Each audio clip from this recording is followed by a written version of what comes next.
নমস্কার বন্ধুরা, পিয়ালির রান্নাঘরে সবাইকে স্বাগত জানিয়ে আজ বানাবো ক্যাপসিকামের একটা ইউনিক রেসিপি।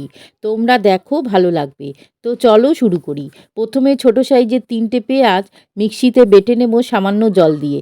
এবার একটা ডিম একটু লবণ দিয়ে ফেটিয়ে একটা পেঁয়াজ কুচি দিচ্ছি, আর একটা লঙ্কা কুচি দিয়ে ফেটিয়ে এবার 3টে ক্যাপসিকাম ধুয়ে অর্ধেক করে কেটে মাঝখানের অংশটা কেটে ফেলে দিয়ে ডিমের গোলাটা প্রত্যেকটার মধ্যে 2 চামচ করে দিয়ে ভর্তি করে রাখবো।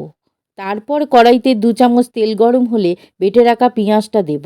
এদিকে পেঁয়াজটা ভাজা হোক, ওদিকে আরেকটা মশলা করে নেব।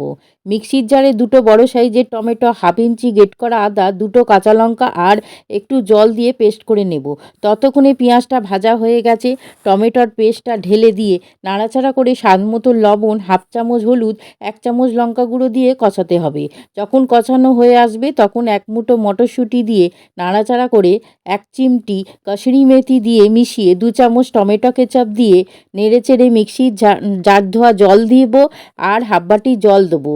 জল ফুটে উঠলে ক্যাপসিকামগুলো আস্তে আস্তে বসিয়ে দেব, দিয়ে ঢাকা দেবো। 5 মিনিট পর ক্যাপসিকামও সেদ্ধ হয়ে গেছে আর ডিমটাও জমে গেছে। এবার উল্টে দেব। উল্টে দিয়ে আরও 3 মিনিট ঢাকা দেবো।